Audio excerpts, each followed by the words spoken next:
우리 기독교 역사 속에 성경을 논할 때 가장 어렵다라고 표현되어지는 로마서. 그 로마서가 바울이 로마 교인들에게 써서 보낼 때는 그냥 일반 평신도들도 읽으면 알 수 있는 내용이었다는 사실입니다. 신학자들도 어렵다 그럽니다. 목회자들도 어렵다 그럽니다. 로마서는 참 어렵다. 많은 이야기들을 합니다. 그런데 바울이 로마서를 써서 보낼 때 로마에 있는 성도들, 지금 로마 교회의 형편을 한번 더 생각해 보십시오.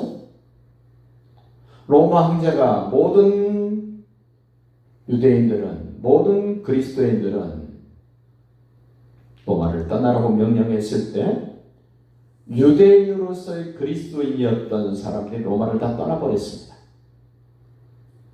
그때 불과 5년 전에 로마를 떠나버렸던 교회 지도자들, 그때 당시에 유대인 그리스도인들이 로마를 떠날 당시에 남아있는 로마 교회 성도들은 그야말로 설교가 뭔지, 찬양이 뭔지, 기도가 뭔지, 예수 그리스도를 믿는다는 것이 뭔지도 희미하게 알 수밖에 없었던 그런 사람들이 로마 교회에 남은 사람들. 그들이 5년 동안 애쓰고 힘써서 알아가고 깨달아가고 협력하며 동역했던 로마 교회. 로마 황제가 칙령을 내렸던 황제는 죽자 그 칙령이 무효화돼서 이제 떠났던 유대인 기독교인들이 로마로 돌아왔습니다. 돌아와서 보니까 자기가 일하고 있었던 그 자리, 그 위치에 내가 볼 때는 저 사람 그 자리에 있으면 안 될 사람인데 나는 저 사람보다 훨씬 더 많이 알고 있고 오래 믿었는데 이런 분위기가 로마 교회의 분위기였다는 거예요. 서로 불편한 그런 관계가 되어버렸던 로마의 교회의 분위기.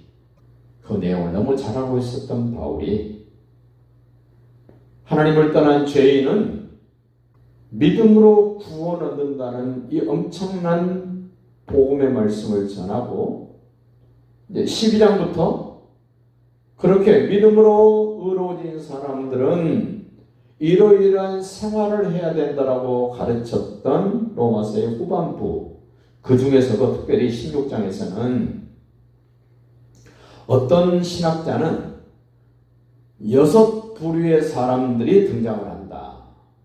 어떤 분은 8부류의 사람들이 등장을 한다. 이렇게 소개를 합니다. 그들의 이름 속에 그들의 신분, 그들의 모습이 고스란히 나타나진다는 겁니다.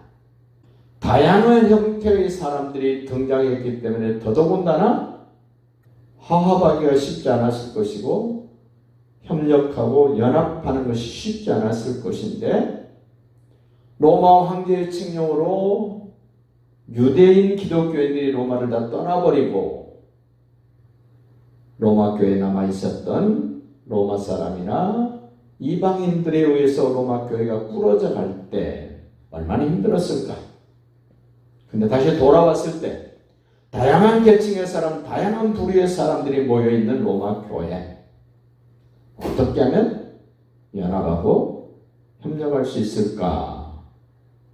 지금 로마서 16장에 등장한 여러 사람들의 내면을 들여다볼 때 왜 바울이 그렇도록 무난하라는 말을 많이 할까? 누구누구에게 무난하라, 누구누구에게 무난하라. 무난한다는 말은 차단하는 겁니다. 손 내미는 겁니다. 인사하는 겁니다. 서로 받아주는 겁니다. 인정해 주는 겁니다. 오늘 11절 보십시오. 내 친척 헤로디온에게 무난하라. 친척이라는 말을 7절에서도 썼습니다. 내 친척이와 나와 함께 갇혔던 안드로니고와 유니가에게 무난하라. 친척, 목회를 하다 보면 친척들이 굉장히 유익할 때도 있습니다만은 굉장히 부담될 때도 있습니다. 어떤 목사님은 친척들하고 시작을 해서 수월하게 부흥이 되고 안정되는 그런 형태의 교회도 있습니다. 그런데 어느 정도 성장하고 나면 그 친척들이 교회의 성장을 방해하고 있고 걸림돌이 된 모습도 참 많이 있습니다. 그런데 바울은 유대인 기독교인과 이방인 기독교인들이 연합해야 되는 일에 있어서 2번씩이나 강조합니다. 친척. 내가 혹시 목회자와 가까운 친척이라면 나는 다른 사람들의 부담이 되고 걸림돌이 되는 거 아니면 더 부흥되고 그 사람들이 믿음 생활하는데 유익하도록 만들어줄 수 있는 그런 존재인가. 친척을 2번 전에 얘기했고 그 12절에 보면 13절에 보면 더 재밌는 얘기가 나옵니다.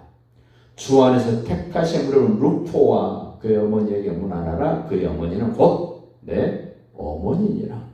이 어머니라는 말은 가족 중에서도 특별한 의미가 있는 위치에 역할을 하시는 분. 이 루포, 주 안에서 택하신 분은 루포.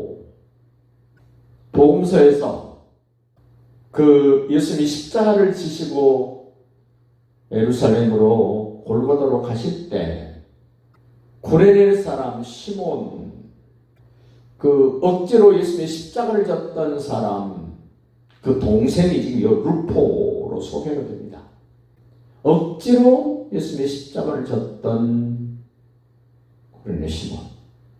여기 로마서에는 그 구레네 시몬이 등장하지 않는 것 보면 그 사이에 순교를 당했지 않았을까라고 생각을 해봅니다. 그 동생 루포와 그의 어머니가 등장을 합니다. 억지로라도 십자가를 졌던 그 사람이 십자가 질 당시에는 아마 동생도 어머니도 예루살렘에 오지 않았지 않았을까라고 생각을 해봅니다.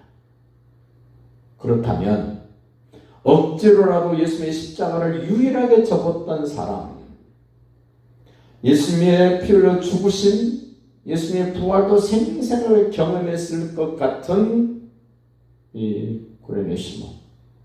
저는 그 예수님의 십자가를 억지로 졌다는 그 내용을 생각해 보면 참 많은 것을 느끼게 한다고 생각을 합니다. 수많은 사람들이 지금 유월절을 지키기 위하여 예루살렘으로 많은 사람들이 모여 있었습니다.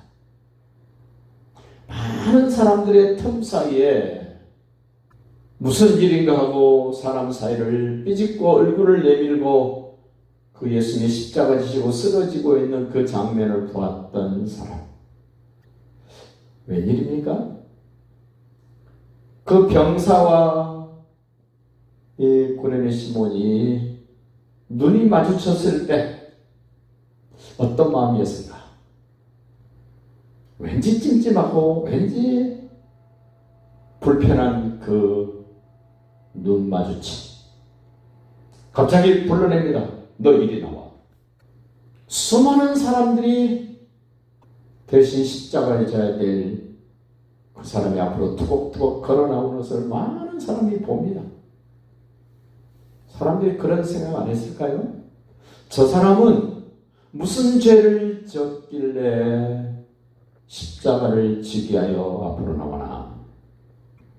그런데 쓰러져 계신 예수님과 이 구레네 시몬이 눈이 마주쳤을 때, 조금 전에 병사와 눈 마주쳤을 때 그 느낌, 그 감정, 그 의미하고는 전혀 다른 예수님과의 눈이 마주쳤을 때의 그 모습, 그 느낌 어떠했을까?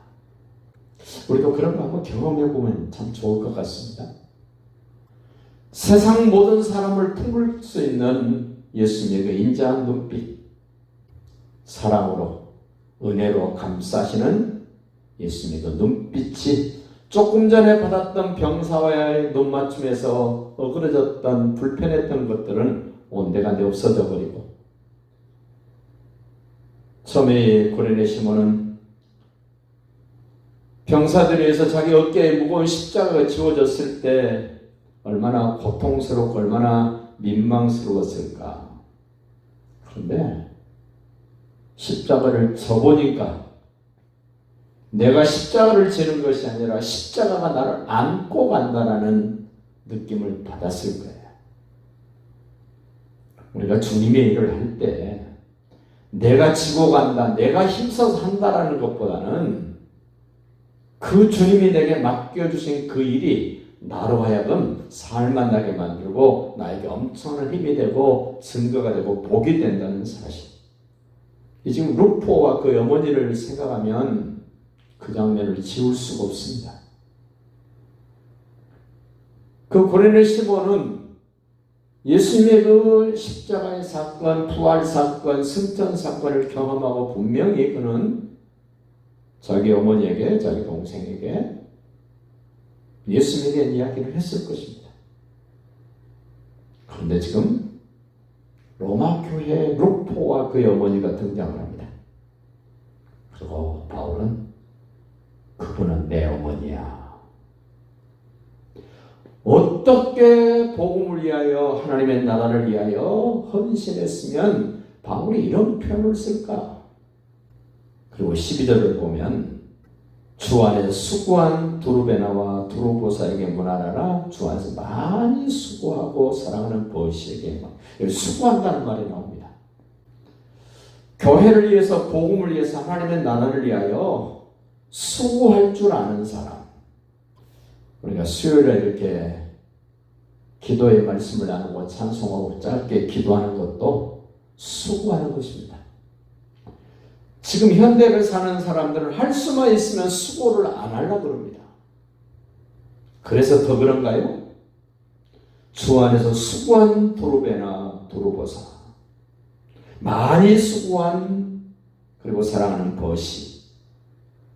우리도 찾아가야 되고 손 내밀어야 되고 협력하고 인정하고 세워줘야 될 사람이 있다면 주님 안에서, 복음 안에서, 말씀 안에서, 교회 안에서 수고할 줄 아는 사람, 우리는 찾아가야 됩니다. 인정해줘야 됩니다. 연합해야 됩니다. 수고 안 하려고 하는 세상 속에서, 수고하지 않으려는 신앙생활 속에서 기꺼이 수고할 줄 아는 사람, 귀하고 귀한 건 아닙니까? 그리고 오늘 14절, 15절에 보면 반복되어지는 단어가 나옵니다. 한번 읽어볼까요? 아순그리도와 블레곤과 헤메와 바드로바와 허마와 및 그들과 함께 있는 형제들에게 문안하라. 여기 지금 사람이 하나, 둘, 셋, 넷, 다섯 사람이 등장을 합니다. 분명 같은 사람 아닙니다. 다양한 사람들과 함께하는, 연합하는, 협력하는 사람들에게 문안해라. 교회 일은, 하나님의 일은 혼자서 할 수 있는 일이 아닙니다. 우리가 운동 경기를 보면 혼자 잘하는 경기가 있습니다. 골프를 혼자 잘 치면 됩니다. 축구 경기 보십시오. 혼자 잘한다고 되는 것이 아닙니다. 배구도 보십시오. 농구도 보십시오. 혼자 잘한다고 되는 것이 아닙니다. 저는 혼자 잘하는 경기에서 우승하는 것도 값지지만 더 값진 것은 여러 사람들이 협력해서 이루는 어떤 승리. 바울이 지금 이런 사람들에게 찾아가서 인사하고 인정하고 협력하라고 하는 말은 하나님의 나라가 바로 이런 것이다. 교회가 바로 이런 곳이다. 목회를 하다 보면 연합이 안 될 때가 제일 안타깝고 속이 상합니다. 그 15절도 똑같이 말합니다. 빌로로그와 율리아와 또 네레오와 그의 자매와 울lum바와 그들과 함께 있는 모든 성도에게 문안하라. 나는 과연 어떤 사람까지 내가 수용하고 찾아가고 손 내밀고 교제하면서 내가 협력할 수 있는가? 여러분의 신앙의 크기, 신앙의 사이즈를 나는 주님과의 관계만 바르게 하면 나는 믿음이 됐어 라는 생각보다는 지금 로마서 16장에서 말하고 있는 다양한 부류의 사람, 다양한 형태의 사람, 다양한 위치에 있는 사람들에게 나는 어느 정도 손 내밀고 어느 정도 연합하고 협력할 수 있는가 좀 생각해 봐야 되지 않을까라고 생각을 해봅니다. 그런데 16절 이렇게 마칩니다. 너희가 거룩하게 입맞춤으로 서로 문안하라. 그리스도의 모든 교회가 다 너에게 문안하느니라. 주님이 머리가 된 모든 교회들은 나와 똑같은 사람과 교제하는 것이 아니라 내 마음에 드는 사람하고만 관계를 만들어가는 것이 아니라 불편할지라도 너무 차이가 날지라도 예수님 안에서 복음 안에서 말씀 안에서 그런 것들을 극복하고 찾아가고 손 내밀고 인정해주고 연합할 수 있다면 그 교회는 건강한 교회가 되고 그 교회 성도들은 멋진 믿음의 길을 걷고 주님 앞에 섰을 때 인정받고 상급받으리라고 확신을 합니다. 우리 은혜교회가 바울이 로마 교회에 서서 보낸 것처럼 기꺼이 찾아가고 손 내밀고 인정해주고 연합하고 협력하는 일에 좀 더 범위를 넓히고 좀 더 차원을 새롭게 하고 좀 더 발전적인 그런 신앙생활이 될 수 있기를 예수님의 이름으로 축복합니다.